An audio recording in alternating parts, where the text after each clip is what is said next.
My name is Makel Ntubanikiemo and I am the president of SID. CD stands for Synergy, Expertise, Environment and Sustainable Development.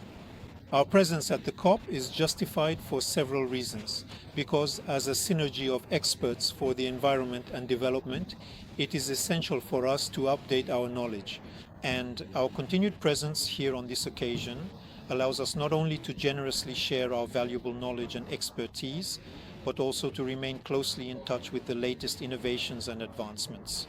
We have seen, for example, that there are many innovations that could be useful for our countries, that is, developing countries, in terms of environmental preservation and sustainable development, since everything related to the environment is intertwined with development issues.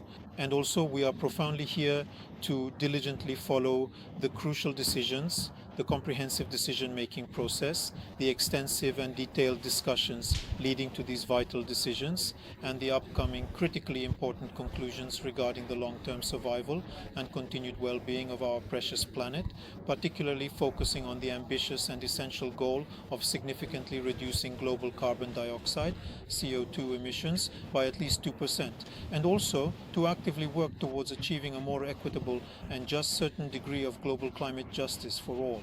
Because Africa is the continent that pollutes the least, but the one that bears the greatest consequences, in other words, the negative effects of climate change. Therefore, those who pollute more should work to ensure that we can adapt as best as possible to the effects of these climate changes. So it's not only about diligently working to ensure that the crucial decisions to be made actively promote greater environmental protection, but also fundamentally about making sure there is comprehensive support so that we can effectively adapt to the negative effects of climate change. A few years ago, there was considerable talk about various initiatives, or at the very least, the fundamental concept of the polluter pays principle. This principle suggests that those who cause pollution should bear the costs of its cleanup and remediation. So the more I pollute, the more I have to pay. So I believe that this approach is still relevant today. And I think that depending on a country's level of pollution, we can work towards a proportional system based on their greenhouse gas emissions rate so that their financial contributions reflect that. I believe that President Barack Obama acknowledged that his country is one of the largest producers and therefore one of the biggest polluters. So why not work diligently to ensure that the crucial decisions that are being made are actually legally binding and enforceable? Because up until this very moment, in the ongoing discussions and negotiations, the countries most significantly affected by these important decisions, those who bear the direct consequences, consistently express a strong desire to utilize more flexible, less stringent wording that is not truly binding in any meaningful way.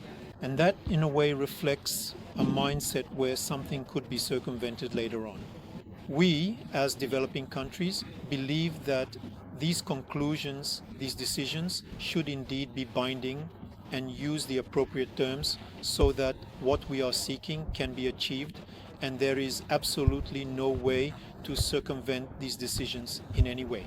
In my considered opinion, at this crucial point in time, I believe that everyone has undoubtedly come to the profound realization that climate change, irrespective of the specific environment or the precise geographical location where you reside on this interconnected planet, is a pervasive and undeniable phenomenon. We are all significantly affected by the far-reaching and increasingly severe impacts of climate change, which manifest in various challenging ways across the globe. More and more we hear talk about a plan B. I believe that our vision is to stick with this plan A in quotes because there is no planet B. We shouldn't be talking about a plan B. So for us, the plan we have, what has brought us together here, that's what we need to work on so that there is satisfaction at the conclusion of this COP21. The success of this COP also depends on us as members of civil society.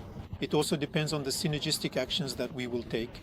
That is why, moreover, we believe that pooling our skills, sharing knowledge, as we all wish for a viable environment, a sustainable environment that fosters development, is the essential condition for making this COP21 a success. If we do not remain truly vigilant as active members of our global civil society, we will inevitably end up with the very same unfortunate repetitions and patterns as in previous challenging years, whereas the upcoming COP21 is absolutely decisive and critically important for our collective future.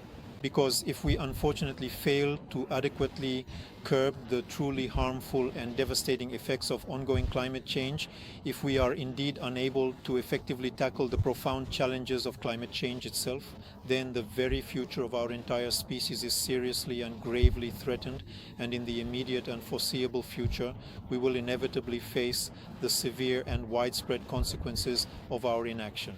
I think everyone is aware of this, and that's what makes us somewhat optimistic about the upcoming conclusions.